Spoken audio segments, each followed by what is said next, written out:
عاصم منیر وایي اسلامي امارت اوس د واک څښتن شو، خبرو ته مو غوږ نه ږدي. درنو لیدونکو ستړي مه شئ. د پاکستان د پوځ لوی درستیز جنرال عاصم منیر وایي د اسلامي امارت او دغه هیواد ترمنځ یوازینی اختلافي ټکی په افغانستان کې د پاکستاني طالبانو د جنګیالیو شتون او د دې هیواد په خاوره کې د یادې ډلې بریدونه دي.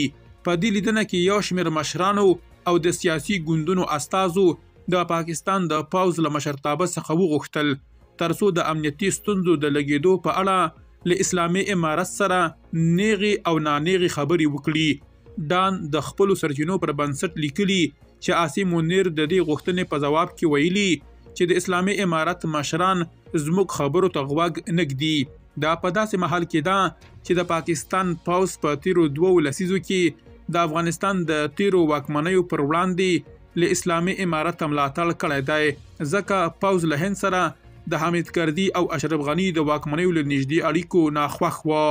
له دې سره پر افغانستان د اسلامي امارت لا بیا واکمنېدو وروسته اسلامي امارت له پاکستاني جنګیالیو سره د دې ترڅنګ چې اړیکې پرې نه کړي بلکې دغو ډلو ته یې په افغانستان کې د فعالیت اجازه هم ورکړه.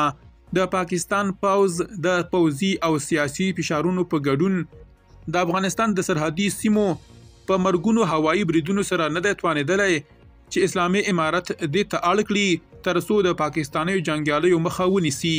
دا مسله د دې لامل شوې ده چې اوس د اسلامي امارت او اسلام آباد ترمنځ اړیکې ترینګلې شي. درنو لیدونکو له ملتیا مو مننه.